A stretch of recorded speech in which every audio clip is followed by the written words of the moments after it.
Hello students, 11वीं class में हम लोग फिजिक्स पढ़ रहे थे, जिसमें हम लोगों ने जनरल इन्फॉर्मेशन की थी इसकी फिजिक्स के बारे में अब तक कि फिजिक्स एक्चुअल में है क्या और इसकी कौन कौन सी ब्रांचेज है, हम लोग +1 +2 में क्या पढ़ने वाले हैं।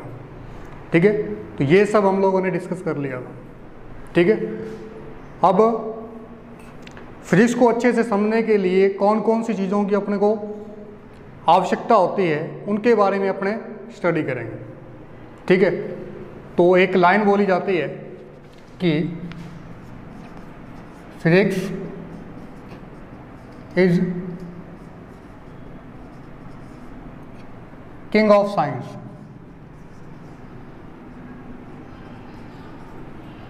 And mathematics is queen of science. ठीक है, कि जो फिजिक्स है वो तो किंग है साइंस का, जो साइंस फील्ड है। ठीक है, साइंस फील्ड है, जो फिजिक्स सब्जेक्ट है वो उसका किंग है, लेकिन मैथमेटिक्स सब्जेक्ट इसकी क्या है, क्वीन। ठीक है, ये बोला जाता है। ठीक है, अब फिजिक्स को समझने के लिए सबसे बड़ा रोल आता है मैथ का। ठीक है, तो सबसे बड़ा रोल कौन सा आता है, मैथ का आता है। तो ये भी बोला जाता है कि जिनकी मैथ अच्छी होती है तो उनकी फिजिक्स सबसे अच्छी होती है। ठीक है, तो फिजिक्स को अच्छे से समझने के लिए अपने कुछ एक मैथमेटिक्स फॉर्मूले हैं जो आपको ध्यान में रखना है। ठीक है, जनरल फॉर्मूले जो आप आज तक पढ़ चुके हो, कुछ एक नए हैं वो आपको डिस्कस करना है। ठीक है, अगर आपको ये पहले से ही नॉलेज हो जाएगा मैथ के फॉर्मूलों का, फिर आपको आगे फिजिक्स के अंदर कोई दिक्कत नहीं आएगी, क्योंकि कहीं ना कहीं किसी ना किसी डेरिवेशन, किसी ना किसी न्यूमेरिकल के अंदर हमेशा ही कोई ना कोई मैथ का फॉर्मूला यूज़ होता रहेगा। ठीक है, इसीलिए हम लोग इनको पहले ही पढ़ देंगे। ठीक है, जो मैथ के जो फॉर्मूले हैं, जो बेसिक फॉर्मूले हैं जो फिजिक्स के अंदर यूज़ होंगे, उनको हम लोग पहले ही डिस्कस कर लेंगे। ठीक है, तो इस चीज़ का आप लोग ध्यान रखें। तो आज अपने मैथ के जो जनरल फॉर्मूले हैं जो फिजिक्स में आपको काम देंगे, ठीक है, उनको डिस्कस करेंगे। ठीक है, तो हम जानते हैं मैथ की अलग अलग ब्रांचेज होती हैं, तो उन अलग अलग ब्रांचेज के अलग अलग अपन लोग फॉर्मूले 1 बाय 1 पढ़ते रहेंगे। ठीक है, तो इसमें देखो आप बेसिक मैथमेटिक्स,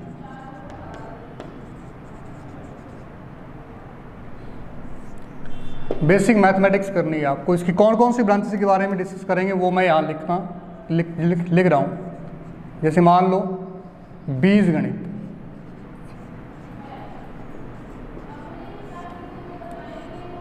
बीजगणित के बाद अपने बात करेंगे ज्यामिति, ज्यामिति के बाद अपने बात करेंगे क्षेत्रमिति।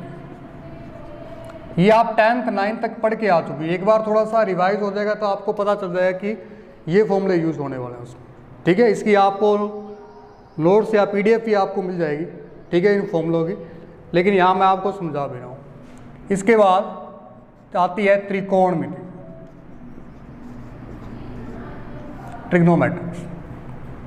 ठीक है, त्रिकोणमिति के बाद अपने पढ़ेंगे अवकलन। ये आपके +1 में मैथ में पढ़ोगे आप। फिर आप पढ़ोगे समाकलन, फिर हम पढ़ेंगे लास्ट में वेक्टर। ये आपके पूरा का पूरा चैप्टर भी है। ठीक है, ये वाला पूरा का पूरा चैप्टर भी है, तो इसी के अंदर इंक्लूड हो जाएगा, इन डिटेल पढ़ेंगे अपने से। ठीक है, तो ये अपने को ब्रांचेज पढ़नी है मैथ की, इनके बेसिक फॉर्मूले। ठीक है, तो 1 बाय 1 इनको पढ़ना स्टार्ट करते हैं अब।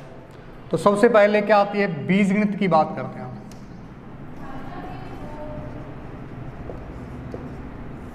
बीजगणित, ठीक है, तो बीजगणित में फॉर्मूले आप लोग देख लो, आपने कौन से पढ़े हैं, सिंपल से। जैसे a+b की होल स्क्वायर पढ़ा होगा आपने, तो ये क्या आता है, a² + b² + 2ab। फिर आपने a - b की होल स्क्वायर पढ़ा होगा, a square plus b square minus 2a, इस प्लस की जगह माइनस आ जाए। इसके बाद ए स्क्वायर माइनस बी स्क्वायर क्या होता है, a plus b, A minus B. ठीक है, तो इस प्रकार से फॉर्मूले आपको ध्यान में रखने हैं। नेक्स्ट जो फॉर्मूला है वो क्या है अपना, इसके बाद फॉर्मूला क्या है, वो है ए प्लस बी की होल क्यूब। देख लो आप, ये क्या होता है, ए की क्यूब प्लस बी की क्यूब प्लस 3ab ए प्लस बी, ये सारा पढ़े हुए हैं आप। ठीक है, इसके बाद ए माइनस बी की होल क्यूब, थोड़ा रिमाइंड हो जाएंगे। ये आपको क्या करना है, यहाँ प्लस था यहाँ माइनस लगा देना बस, प्लस की जगह ए की क्यूब माइनस बी की क्यूब माइनस 3ab ए माइनस बी। ठीक है, इसके बाद एक फॉर्मूला और आता है ए की क्यूब माइनस या प्लस बी की क्यूब। ये क्या होता है, a plus b, a square plus b square minus a B.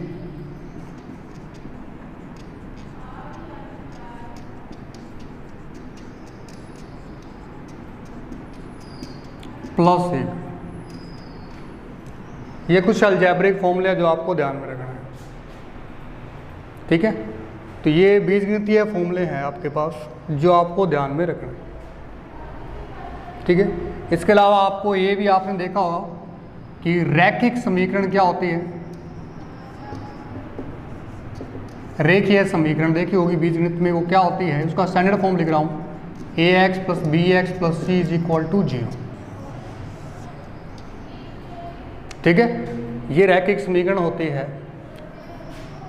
ठीक है, रैखिक युग्म क्या होती है, रैखिक युग्म तो दो समीकरण होंगी ऐसी, a1x b1y plus c1 is equal to 0, a2x b2y c2 is equal to 0। ये रैखिक समीकरण युग्म होते हैं। ठीक है, तो इनमें इनको सॉल्व करने के x और y के वैल्यू निकालने के अपने पास फॉर्मूलेज होते हैं। ठीक है, रैखिक समीकरण क्यों बोलते हैं कि यदि आप इसका ग्राफ बनाते हो तो क्या मिलती है आपको, एक रेखा मिलती है। ठीक है, इन दोनों इक्वेशनों को सोल्व करने की बहुत सी विधियां पढ़ी होंगी आपने 10th क्लास में, प्रतिस्थापन विधि,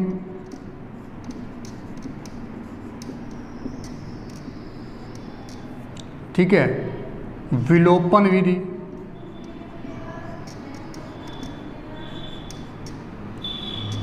और ग्राफ विधि या वज्र गुणा विधि भी।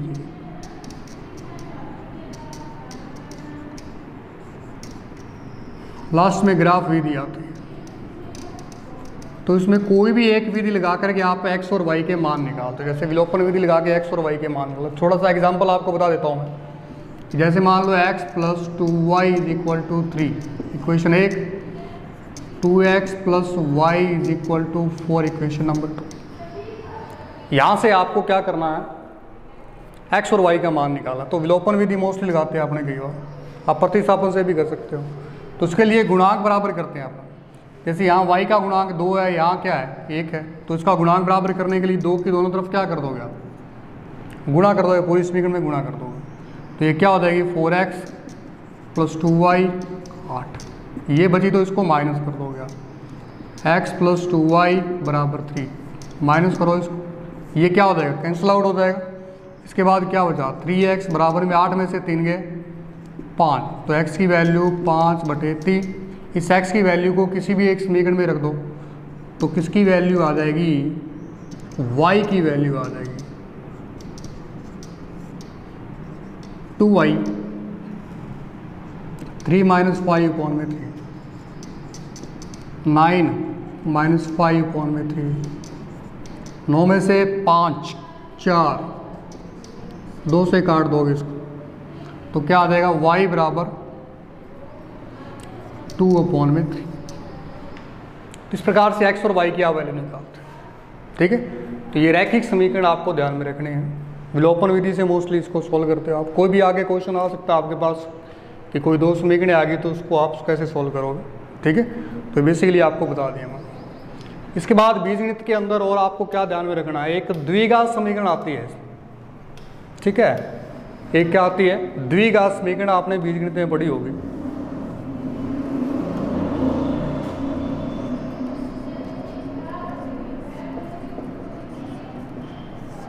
द्विघात समीकरण, ये क्या,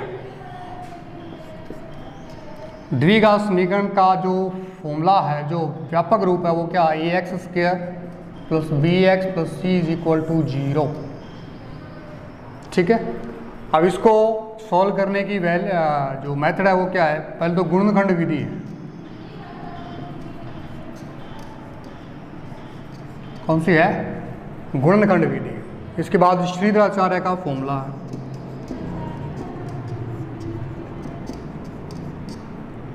x बराबर ये क्या होता है minus b plus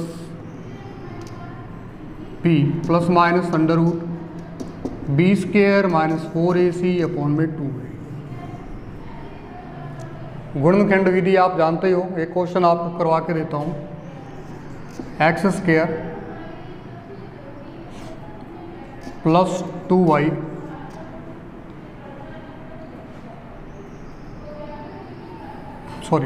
x square plus x plus 6, ये जैसे द्विघात समीकरण आपके पास, इसमें एक्स की वैल्यू निकालनी है गुणनखंड विधि से। तो कैसे निकालोगे आप, देखो बहुत ही रेयर यूज़ होते हैं, कहीं ना कहीं यूज़ होते हैं, तो आपको ये दिक्कत ना आए इसलिए आपको ये बताया जा रहा है। ठीक है, तो x square plus x plus 6 is equal to 0।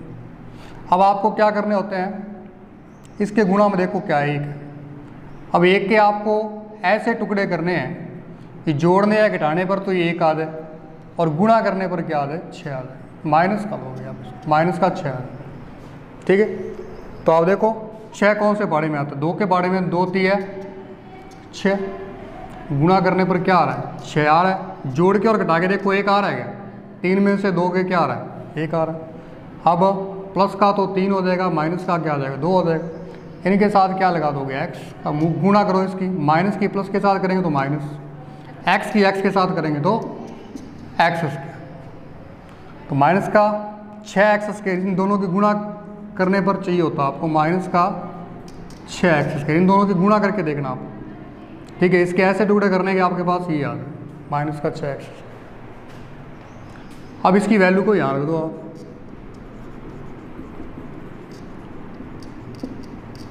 इनसे कॉमन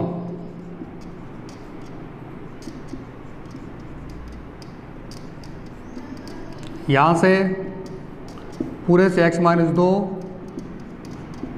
अब 1/1 0 के बराबर रख दो, 2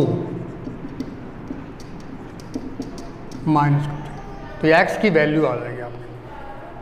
ठीक है, तो इतनी बातें आपको द्विघात समीकरण के अंदर ध्यान में रखना। ठीक है, अब बात आती है ज्यामिति। ठीक है, ज्यामिति की बात करते हैं। दूसरा,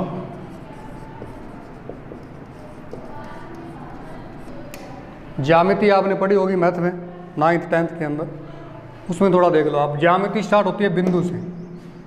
कहाँ से स्टार्ट होती है, बिंदु से, कि बिंदु क्या होता है। ठीक है, तो बिंदु की डेफिनेशन आप क्या बताओगे।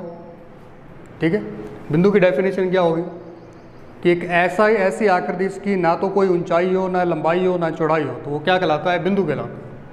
या आपने सुनी होगी कि शून्य त्रिज्या का जो वृत्त होता है क्या कहलाता है, बिंदु कहलाता है। ठीक है, तो सबसे अच्छी डेफिनेशन ये है कि ऐसी आकृति जिसकी ना लंबाई, ना चौड़ाई, ना ऊंचाई हो, वो क्या कहलाती है, बिंदु कहलाता है। ठीक है, बिंदु के बाद आती है अपनी रेखा। रेखा क्या होती है, जब आप किन्हीं दो बिंदुओं को मिला देते हो स्केल से, तो वो उसकी क्या बनती है, रेखा है, रेखाखंड बन जाता है।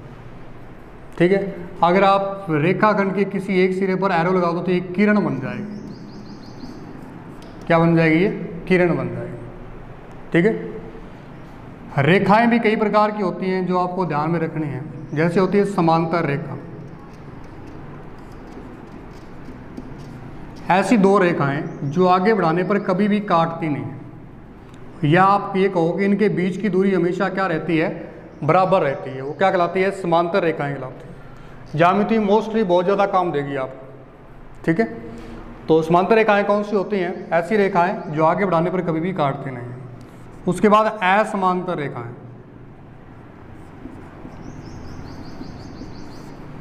ऐसी रेखाएं जो आगे बढ़ाने पर कहीं ना कहीं काट देंगे। इसको आगे बढ़ाओगे तो ये कहीं ना कहीं काट देंगे, या इनके बीच की दूरी हमेशा बराबर नहीं रहती है, वो क्या कहलाती हैं? असमांतर रेखाएं कहलाती हैं, ठीक है। इसके बाद संपाती रेखा भी आता है। संपाती रेखाएं, संपाती रेखाएं जो एक दूसरे के ऊपर अध्यारोपित हो, वो क्या होती है? संपाती रेखाएं कहलाती हैं, ठीक है। तो ये रेखाओं के बारे में कुछ था जो आपको ध्यान में रखना है कि इतने प्रकार की रेखाएं होती हैं, ठीक है। रेखा के बाद अपने बात करते हैं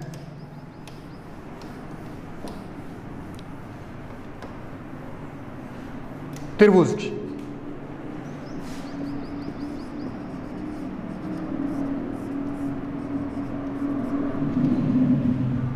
ठीक है, त्रिभुज की। त्रिभुज क्या होती है? तीन भुजाओं से घिरी बंद आकृति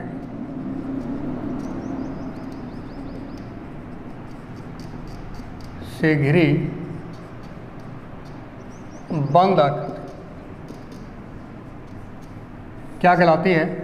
त्रिभुज कहलाती है, ठीक है। इसमें आपको ध्यान में रखना है कि इसके सभी कोणों का जो योग है वो कितना होता है? 180 डिग्री।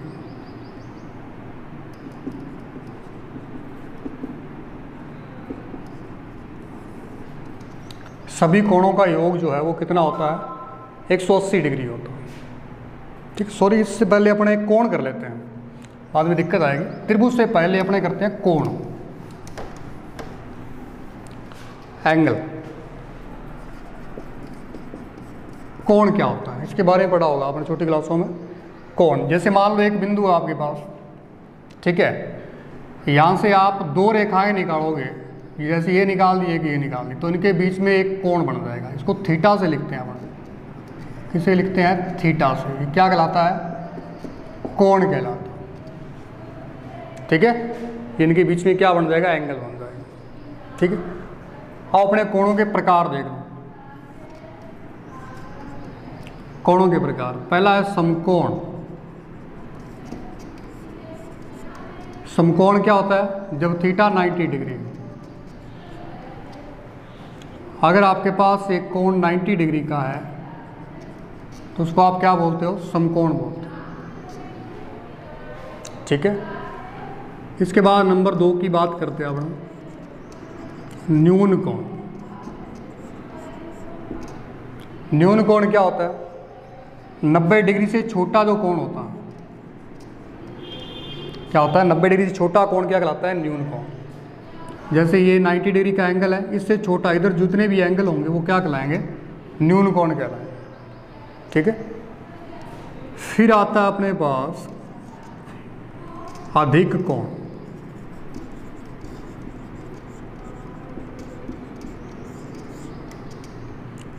थीटा यदि 90 डिग्री से ज़्यादा तो कौन सा होगा? अधिक कोण। यदि इधर बन रहा है थीटा तो क्या होगा? अधिक कोण होगा। या आप ये कहो, सॉरी, अगर थीटा 90 डिग्री और 180 डिग्री के बीच में है, इनके बीच में है यदि, तो ये क्या कहलाता है?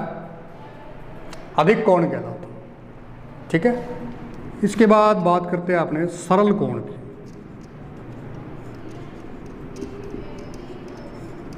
अगर थीटा 180 डिग्री का तो क्या कहलाता है? सरल कोण, ऐसे।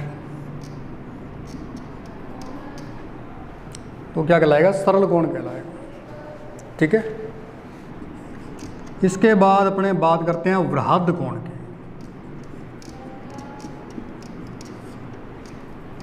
ठीक है, अगर थीटा 180 डिग्री से बड़ा है तो वो क्या कहलाता है? वृहद कोण कहलाता है।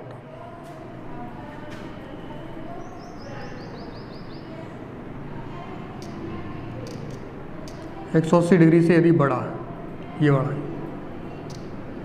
ठीक है, तो ये क्या कहलाएगा? वृहद कोण कहलाएगा,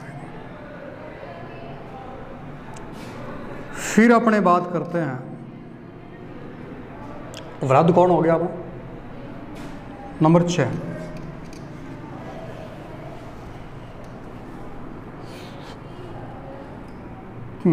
एकांतर कोण।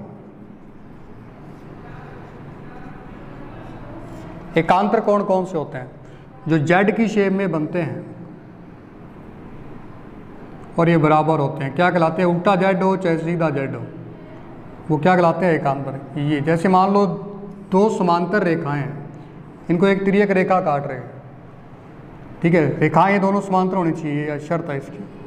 तो ये जो एंगल बनेगा ये वाला और ये वाला, वो क्या कहलाएगा? एकांतर कोण, ठीक है। और ये वाला क्या होगा? एकांतर।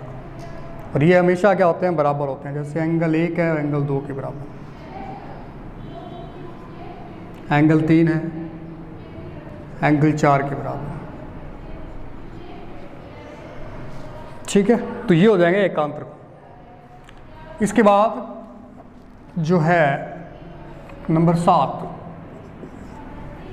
जो कोण है वो कौन सा है? एकांतर के बाद अपने बात करते हैं संगत कोण।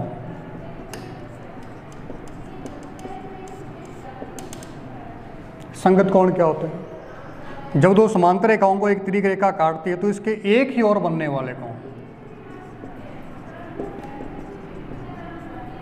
वाले कोण संगत होते हैं। और ये क्या होते हैं? बराबर होते हैं। दो समांतर रेखाएं एक तिर्यक रेखा काट रही है, इसके एक ही ओर नहीं, ये नीचे बन रहा है ऐसा कोण, ये नीचे बन रहा है, तो ये इसके क्या होगा? संगत होगा। कोण 1 बराबर कोण 2, कारण संगत है। और जैसे ये ऊपर एंगल बन रहा है और इधर ये जैसे ये ऊपर बन रहा है, एक ही ओर बन रहे हैं कोण, तो ये क्या होंगे? संगत। कोण 3 बराबर कोण 4। ये ऐसा एंगल इधर बन रहा है तो नीचे ऐसा ही एंगल कौन सा है? ये वाला। कोण 5 6, कोण 5 होगा किसके? कोण 6। इस प्रकार से ये संगत कोण, ठीक है। तो ये हो जाएंगे संगत कोण। इसके बाद एक कोण आता है शीर्षाभिमुख कोण।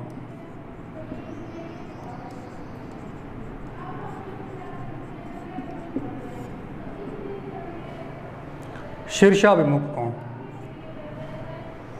ये क्या होता है? जब कोई दो रेखाएं काटती हैं तो ये वाला एंगल और ये वाला एंगल शीर्षाभिमुख कोण होंगे 1 2, और ये क्या होते हैं? बराबर होते हैं। ये आपको ध्यान में रखना। कोण 1 बराबर कोण 2, कोण 3 बराबर कोण 4, कोण 3 4 के शीर्षाभिमुख का, 1 2 के शीर्षाभिमुख, ठीक है। तो ये 8 कोण हो गए शीर्षाभिमुख कोण के साथ। इसके बाद कुछ एक कोण और हैं जो आपको ध्यान में रखना है।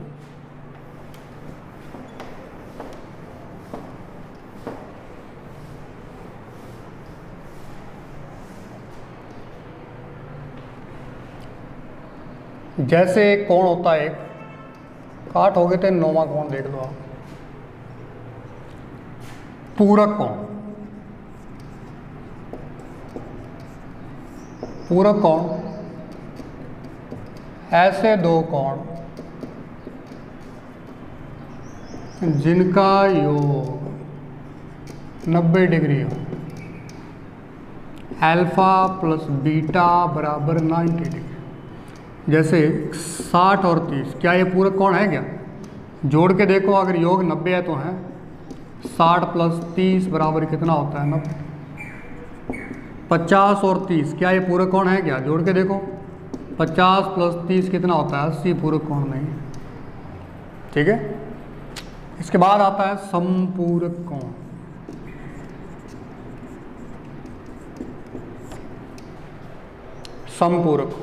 समपूरक कोण कौन से होते हैं? ऐसे दो कोण जिनका योग कितना हो? 180 डिग्री। यानी इसमें अल्फा प्लस बीटा क्या होगा? 180 होगा, ठीक है। यानी कि अगर आपको कोण 120 और 60 दे दिया, जोड़ के देखो 180 आ रहा है तो क्या है? ये दोनों एक दूसरे के पूरक कोण, ठीक है। जैसे मान लो 100 और 80, जोड़ के देखो 100 प्लस 80 कितना आ रहा है? 180 आ रहा, तो ये क्या है? संपूरक। और देखो 60 + 100 या 102 देखो, जोड़ के देखो इसको, 2 6 162 संपूरक कोण नहीं। ठीक है, तो ये सारे के सारे एंगल हो गए आपके जो आपको ध्यान में रखना। ठीक है, जो आगे कहीं ना कहीं यूज होते रहें। ठीक है, तो ये अपना कोण कंप्लीट हो गया ज्यामिति के अंदर। ठीक है, तो इसके बाद अपने आकृतियां स्टार्ट करेंगे। त्रिभुज है, आयत है, वर्त है, वर्ग है। ठीक है, ये सारी आकृतियों के बारे में थोड़ा सा अपने लाइटली नॉलेज ले लेंगे, जो आपको ध्यान में। देखो ये मूल आधार है फिजिक्स का, जो आपको ये मैथमेटिकल बेसिक चीज़ें बताई जा रही है, मूल आधार है फिजिक्स का। ठीक है, इनके बिना आगे फिजिक्स नहीं है, तो ये आपको करने ही करने। तो डेली का शेड्यूल बनाना कि डेली आपको एक पार्ट के फॉर्मूले याद करने ही करने हैं। थोड़े दिनों में आपके टिप्स पे हो जाएंगे सारे। ठीक है, तो ये ज़रूरी है, इसलिए आपको पहले करवाया जा, ताकि आगे किसी भी न्यूमेरिकल किसी भी डेरिवेशन के अंदर आपको दिक्कत ना आए, क्योंकि ये यूज़ कहीं ना कहीं होंगे। चाहे तो आपका बीजगणित का फॉर्मूला यूज़ हो जाए, चाहे ज्यामिति का, चाहे क्षेत्रमिति का, चाहे त्रिकोणमिति का। ठीक है, तो इसलिए आपको ये पहले करवाया जा रहा है बेसिक इसका। ठीक है, तो आज के लिए इतने ही, बाकी अपने करते हैं नेक्स्ट टाइम।